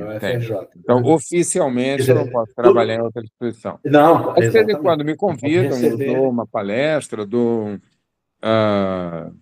algo que seja útil para essa instituição, né? Não, você não pode receber, da palestra pode, né? Sim, eu não posso oficialmente ter um vínculo e ser remunerado por uma outra atividade, né? Porque até dar aula em outra instituição você pode, desde que não seja remunerado. Claro. Né? O que é interessante, né? Bom, eu não quis a dedicação exclusiva, mas não foi por isso não. Isso é outra discussão, isso é outro papo. Isso é outra questão aqui que não é do caso aqui. entendeu? Agora, o que eu sei é que as federais praticamente te obrigam a ter a dedicação exclusiva, né? Ah, sim, já na minha época, quando eu entrei, 30 anos atrás, mais ou menos, parece que todos os concursos eram para dedicação exclusiva. Exatamente. Você já Eu, entra. mas eu não tenho certeza absoluta, eu não conheço bem essa parte burocrática.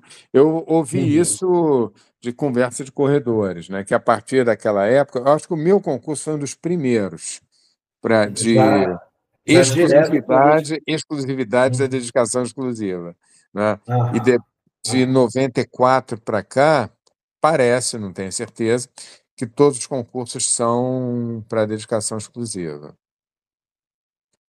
Mas O que te limita em burocracia algumas coisas. universitária eu não domino, não sei bem. Aham. O quê?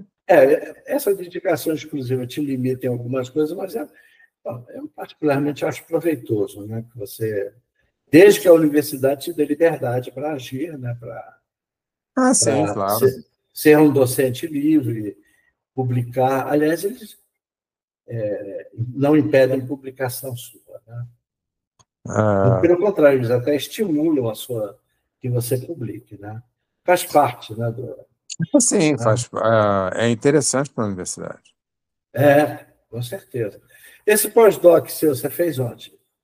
Na UFRJ mesmo. Um foi em crítica literária, teoria literária, né, em filosofia da arte literária, né, poética, Ah, né, com o saudoso professor Eduardo Portela, né, tive a honra de tê-lo como supervisor da minha pesquisa de doutorado. uhum. Né. Foi sobre Aquele que estava ministro, né? Vamos lembrá-lo o bem, próprio, né? o próprio. O próprio, o E, próprio. pois é, então foi uma pesquisa sobre a literatura, a cultura latino-americana, né, supervisionada por ele é especialista nessa área, um professor extraordinário, uma pessoa generosíssima, dos melhores professores e amigos que eu tive na vida inteira, professor Eduardo Portela. Uhum. E depois eu fiz outro em Geografia Humana, na, na, na Geografia da UFRJ mesmo. Tá? Quer Né? dizer, o fato de você fazer na mesma universidade te impedia, por exemplo, de ganhar bolsa para fazer o seu pós-doc, né? Só quando a gente se Não, desloca é que pode. na época eu não me importei com isso, me interessava mais permanecer aqui no Brasil por questões familiares, questões pessoais. Aham. Não, perfeito, perfeito. Quer dizer, eu só estou dizendo isso, que o pós-doc tem. Se você vai se deslocar para algum outro lugar, você pode pleitear a bolsa. Aí é saber se o programa vai te dar ou não, né? Mas você Ah, claro, pode. é. Não, na época eu nem tentei, eu nem Nem... tentei, não. Uhum. Era mais interessante para mim permanecer aqui por motivos pessoais e familiares, como ele disse. Esse pós-doc resultou em livro, alguma coisa? Ah, sim, principalmente esse o pós-doc primeiro num artigo grande que saiu na revista Tempo Brasileiro, né, que era do Eduardo Portela. E Sim. o outro pós-doc saiu um livro há pouco tempo que se chama História e Geografia da Arte, uma outra pesquisa, um campo bem diferente, saiu há pouco tempo, História e Geografia da Arte, saiu agora pela editora Benedictus em 2 volumes, né? Saiu Uhum. que não foi só o tempo da minha pesquisa durante o pós-doutorado, que foi realizado todo em 2 anos, 2, 3 anos, mas englobou praticamente toda a minha vida profissional, né? Aproveitei muito tempo da minha atividade como jornalista, né? Fotos que eu tirei na Ásia Central, na China, no Oriente Próximo, no Oriente Médio, no Irã, no Iraque, né? Eu tive a ocasião de visitar o Iraque, né? Antes da Aham. guerra, né? Então consegui Antes de fotografar 2001. antes consegui fotografar as ruínas de Babilônia, coisa assim, alguns lugares que já nem existem mais, né, que foram destruídos pela guerra, museus que foram saqueados. Então, foi uma maneira também de poder publicar esse material, né? Então, saiu esse livro, chama-se História e Geografia da Arte, né? Publicado pela editora Benedictus. Esses 2 volumes. Então, esses 2 volumes. Aham. Tá? Então, Essa mostra a capa. isso. E se você quiser fazer alguma audiodescrição para o pessoal que não enxerga, Ah, tá. a capa. Bom, um livro em 2 volumes, somando tem 1.300 páginas. Na capa tem um trecho, um detalhe dos pintores na Capela Sistina, que é aquela em que o dedo de Deus está dando a vida a Adão por meio do dedo, né? E o subtítulo é O Fenômeno Artístico no Espaço e no Tempo, que é uma tentativa de falar da arte em comunhão com a geografia de maneira literalmente global, que é mostrando desde a pré-história até a atualidade, né?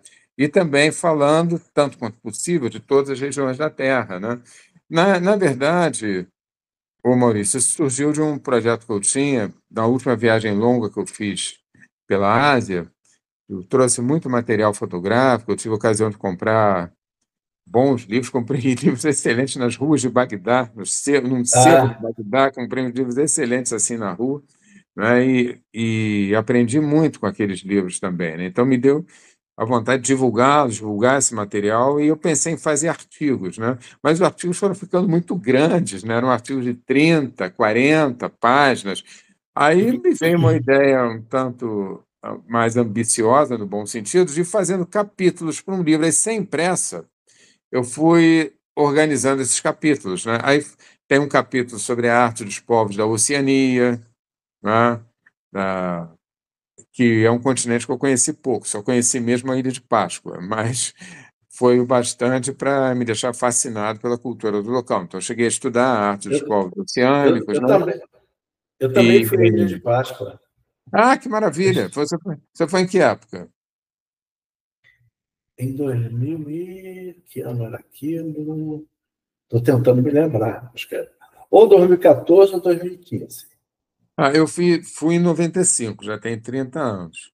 É, Mas, enfim, não, fui bem para aí cá. foi isso, Bem Maurício. para Eu cá. fui falando de todos os continentes, regiões da América pré-colombiana, da Europa pré-histórica, da Europa histórica, da África antiga, da África moderna, da, da Ásia Central, a arte na Ásia Central, a arte dos povos do norte da Ásia, os povos ultra-siberianos, coisa assim, né?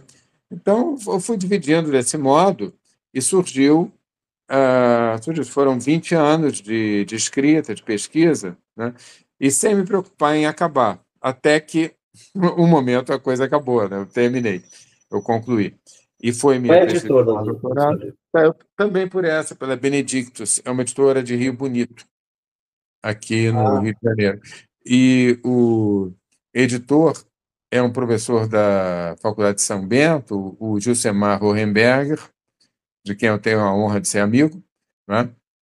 uhum. É uma editora pequena, mas muito boa.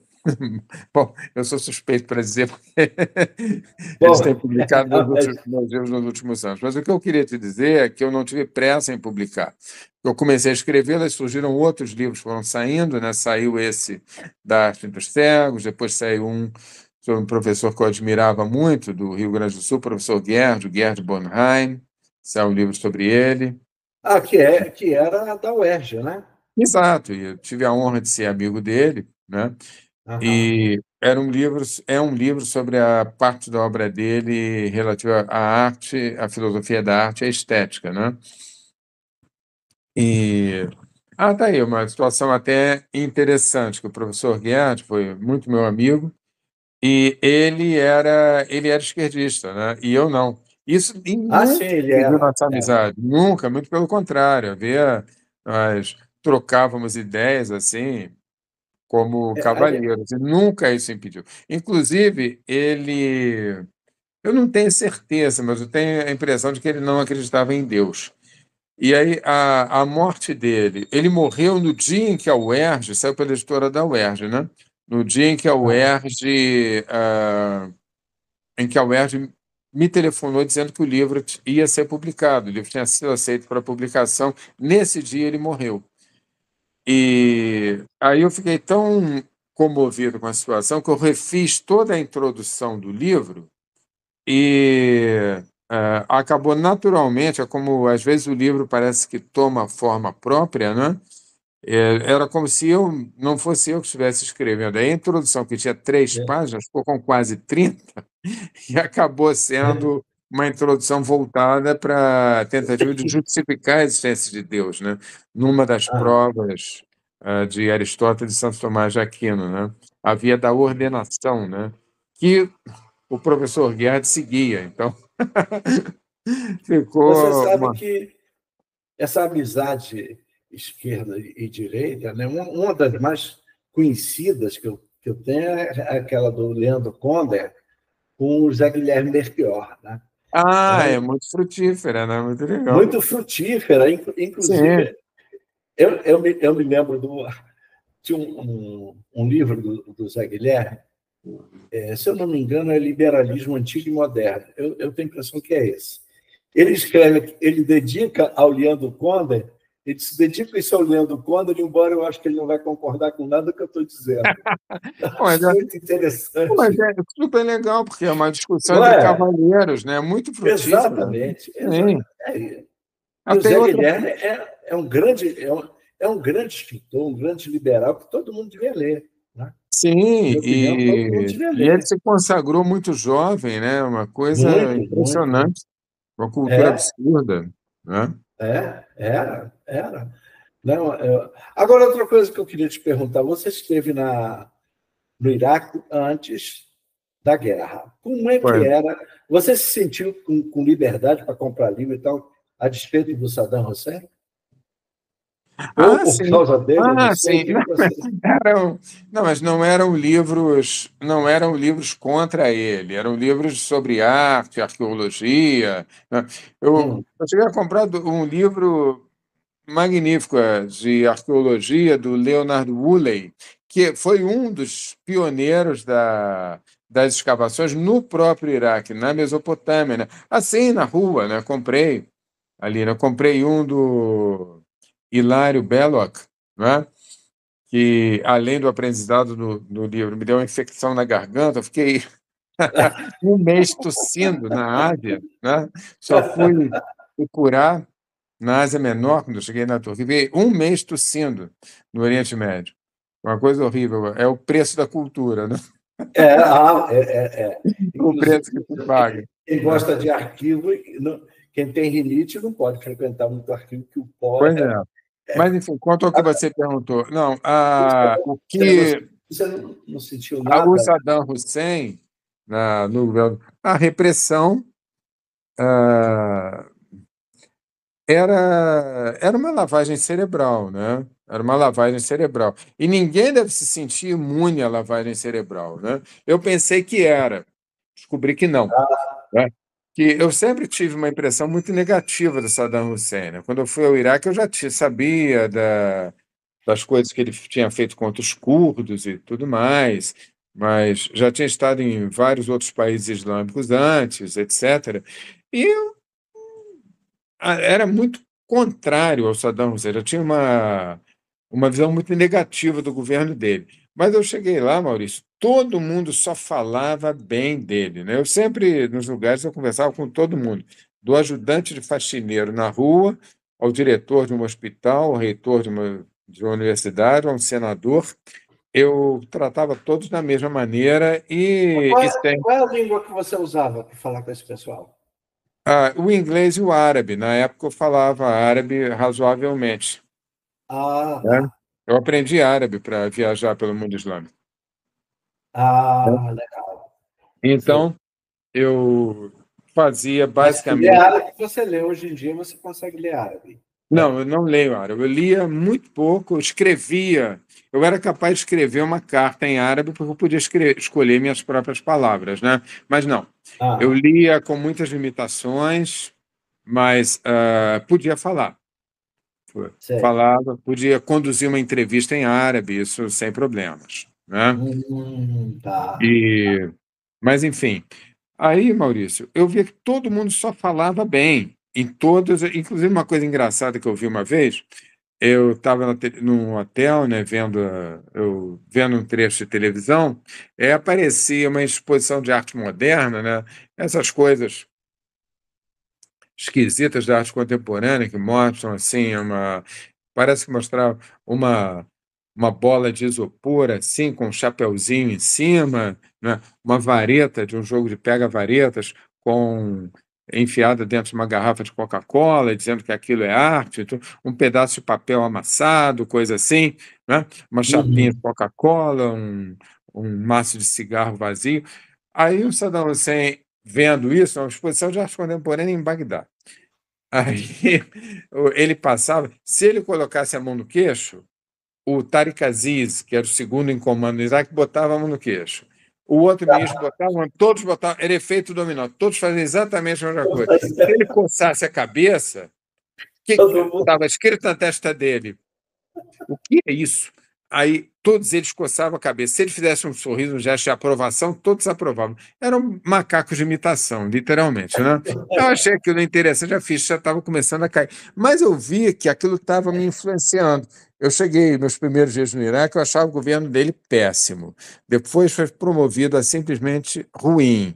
Depois não é tanto assim, não é? Os outros governantes também são ruins. Eu já estava quase simpatizando com ele, quase, hein? Sublinho Chegou quase. a Aí nova. aconteceu uma coisa engraçada. Eu fiz amizade com um francês da Embaixada da França, um sujeito que tinha total imunidade diplomática, né? Qualquer probleminha que ocorresse com ele, ele ia correndo para o aeroporto de Bagdá, entrava no primeiro avião para a França, em 5 horas ele estava em Paris, em 6 horas ele estava jantando no Cartier Latam, sem problemas, né? Então, um sujeito com esse poder de mobilidade geográfica, né? Eu fiz amizade com ele, o Pierre, muita gente boa.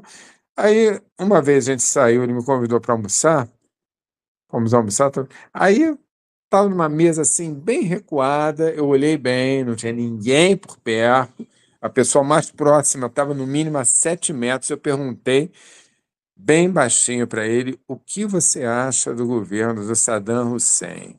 Coisa que eu perguntava para todo mundo, e todo mundo era excelente, magnífico, ótimo, melhor impossível. Todos diziam isso. E toda unanimidade é burra, como já dizia nosso saudoso Nelson Rodrigues, você sabe, né? Quer dizer, Aí exatamente. o Pierre, na mesma hora, levantou, ele pegou um maço de notas assim, deixou na mesa, assim, e tudo, inventou um compromisso dizendo que tinha que ir embora, e eu nunca mais o vi. E aí a ficha caiu. Todo mundo fala isso porque todo mundo literalmente morre de medo do Saddam Hussein. E eu vi que eu estava me contaminando, eu já tinha feito tudo que tinha que fazer no Iraque, em termos de trabalho, né? Eu estava ali porque tinha feito amizade com o Pierre, era uma pessoa cara para mim, né? Gostaria de revê-lo, e ele foi embora, morrendo de medo. Então, ele foi no dia seguinte, quem saiu fui eu. Eu vi, não, não. Eu vou daqui, senão daqui a pouco eu estou também vítima da lavagem cerebral. Achando. Eu fui embora. E eu fui No embora. Irã você não foi, né? No Irã Fui. você não. Estive no Irã. Não, no Irã foi sim. Estive no Irã também. Que é outro tipo de ditadura um pouco Não, diferente. todos eles, todos eles. E é uma coisa muito. ah, ah, aqui no Brasil, a gente não sabe o que é ditadura. Ditadura é uma outra coisa. Ah, por exemplo, Nós tivemos aqui, mas é sempre tudo muito diferente. não, bom, aí não vamos entrar nesse mérito, mas, no meu entender, não houve ditadura no Brasil. Nós não vamos entrar nesse mérito. Não, não, não vamos não. Senão a gente Tá, vai ver mas que é não de houve. novo. Ditadura, para mim, a começar pelo fato de que havia o direito de ir e vir.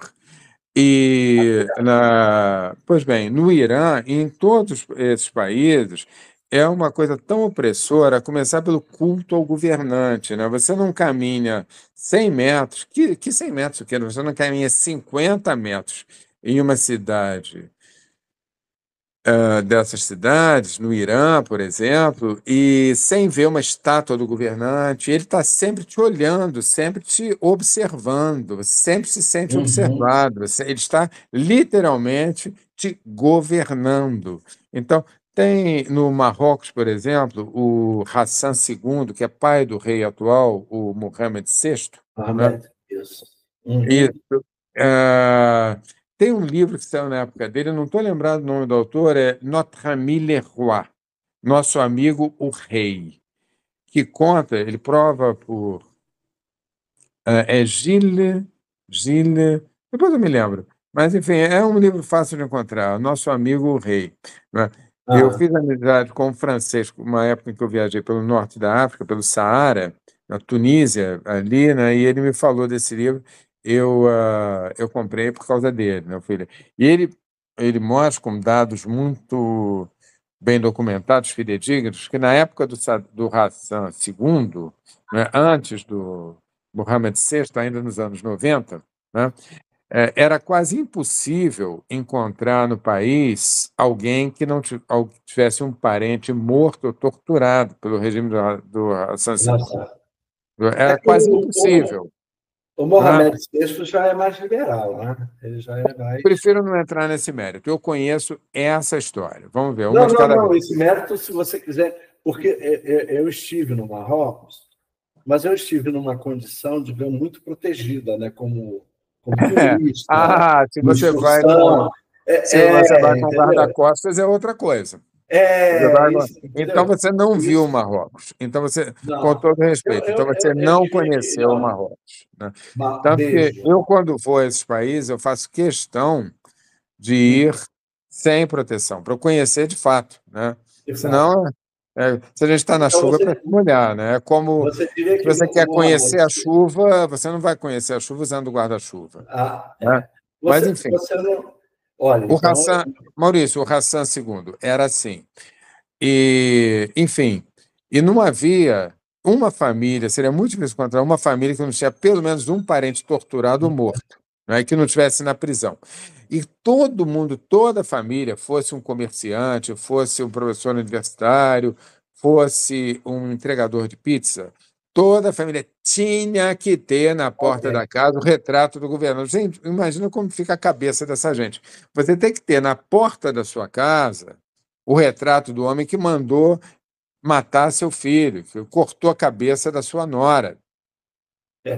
Entendeu? E você tem a humilhação e o complexo de inferioridade que essa gente desenvolve. Que, enfim, e, e é isso. É Gilles, não estou lembrado, mas é um livro fácil de encontrar. O nosso amigo o rei. E no Irã, nesses países todos. Mas você acha que o Mohamed VI é igual ao Hassan II? Você diria. Não, Teria, não poderia. quer dizer, Não tenho condição de avaliar. Eu tive no Marrocos 3 vezes, e as 3 vezes foram no governo do Mohammed VI, né?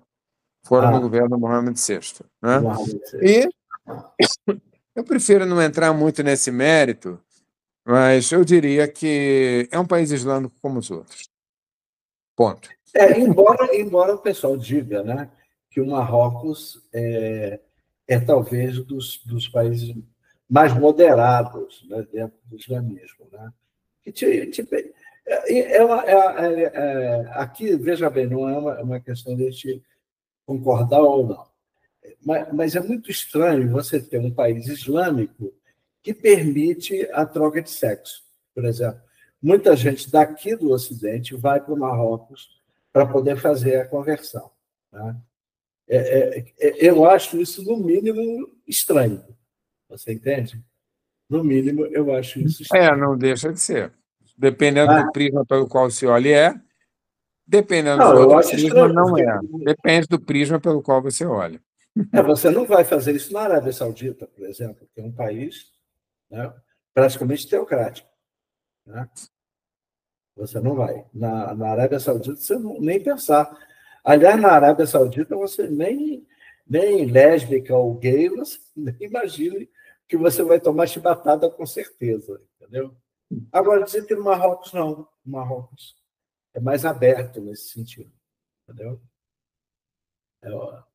Bom, isso não é a minha experiência, eu não estou falando da minha experiência, estou falando de leituras, de artigos que eu encontrei, entendeu? Mas a minha experiência não, eu fui como turista, bem protegido, entende? Há uma coisa que nos hotéis do Marrocos, por exemplo, às vezes é uma coisa interessante. Nós tomávamos cerveja nos hotéis, o que é proibido no Marrocos inteiro, né? E é uma coisa que eu descobri, uma cerveja marroquina. Eu nunca É imaginei, mesmo? eu nunca imaginei uma cerveja marroquina. Era cerveja mesmo. Cerveja mesmo. Quem sabe brotada das Mil e Uma Noites, né? Sei lá. Brotado de um daqueles jardins fabulosos das Mil e Uma Noites. Eu não sei, mas o fato é que era. É isso aí. Tem essas coisas, né? Tem essas coisas que a gente vai achar estranho, mas o turista é tratado de outra maneira, né? Inclusive, na própria Arábia Saudita, parece que também eu nunca fui lá. Tá? Aliás, o único país islâmico que eu fui foi o Marrocos. Eu não fui a outro. Certo. Não, nunca tive. E confesso que eu não tenho coragem. Para mim é muito diferente, eu só vou com excursão. Normalmente eu gosto de viajar com liberdade, mas para país islâmico eu não tive coragem. Entendeu? Com excursão mesmo. Entendeu? Certo. Mas é isso. Tá legal. Meu caro Vicente, vamos marchar para o fim? O que tu acha? Tá legal. Nós achamos que seria difícil encontrar assunto para 1h30, estamos falando há 2 horas, bom sinal, né? Não duvide do nosso canal. Eu te digo que a Não, gente tem até um papo mais. você é Né? uma pessoa muito agradável, Maurício. É muito bacana conversar com você. Olha, obrigado. Né? Aqui você até pode dizer que eu não sou agradável, eu deixo. Não, mas é verdade. É verdade, você é sim. Pelo menos para mim. Gostei muito de conversar contigo. Legal, legal. Mas eu sempre faço a minha pergunta. O que você gostaria de dizer que ou eu não deixei, ou não houve espaço, além do que você já disse? O que você gostaria de dizer? Não, eu gostaria de agradecer pela oportunidade, né? A nossa amiga gaúcha que nos apresentou aqui, né? Gaúcha não, cearense. Ela é cearucha. Sim, ela é cearense, Ela é né? cearense. A Suilã, né? Muito boazinha, muito boa pessoa, gosto muito Gente dela. boa. Isso, ela mora no Rio Grande do Sul, mas ela é cearense. Suilã, quero agradecer a ela, a você, e espero que essa nossa conversa seja útil para os frequentadores da sua rádio e do YouTube, né? Que é isso que eu deixei de dizer e agora digo, é isso, né? Que espero ter sido útil e minhas pesquisas nessa área, uma ligação aqui. Desculpe, tive que desligar uma ligação intrusa aqui. No campo da deficiência, no campo da arte, as minhas poucas e poucas mesmo colocações no campo da política, eu sei muito bem que posso estar enganado, mas antes de me posicionar sobre essas coisas, fiquei muito tempo calado, só observando, assimilando, e tive a ocasião de ler os poucos livros que dizem a verdade sobre esse tipo de assunto. Então, posso estar enganado? Posso, mas tenho certeza de ter feito o possível para acertar. Então, só me resta agradecer a você, a Suilã, a todos os que terão a paciência e o interesse em ouvir nossa conversa. Eu espero, de algum modo, ter sido útil a vocês. E de Agradeço. repente a gente marca aquele outro papo só Será um sobre prazer, Maurício. Será um grande prazer. A gente combina posteriormente, tá certo? Será um grande prazer. Lhe agradeço muito pela oportunidade. Bom, pessoas, então, me resta isso, agradecer a João Vicente Ganzaroli Oliveira. Nossa, nome Complicado, eu sou só Maurício Zene. Meu pai que teve preguiça de colocar mais nome. Eu até agradeço a ele disso, né? Sei lá. Né? E dizer aquela coisa que eu digo sempre: dá um like, se inscreva no nosso canal, né? Dá o seu like. Eu tinha um amigo mais democrata do que eu que dizia: não, dá o dislike também, se você quiser e tal. Eu não, eu só digo mesmo: dá o like, tá? Comentem, critiquem, e sempre dizendo a vocês que o elogio é muito gostoso, muito legal, mas passa. A crítica mesmo, aquela, é boa, porque nos faz refletir. Tá, pessoas? Então é isso. E lembrar que aqueles que gostaram muito do Vicente, que recomende aos amigos. Mas, olha, tem gente que pode ter achado ele chato, né? Não pode. Claro. Mas recomende aos inimigos, ora essa. Né? Os inimigos também merecem. É Tá por aí. certo? É por aí. Deixa à vontade. Então é isso. Tá bom, Maurício. Então, Obrigado por pessoas, tudo. Então, até breve. Estou à tua até disposição. breve. Tá. Em Obrigado a pé, todos que pessoas. vieram também. Falou. Tá.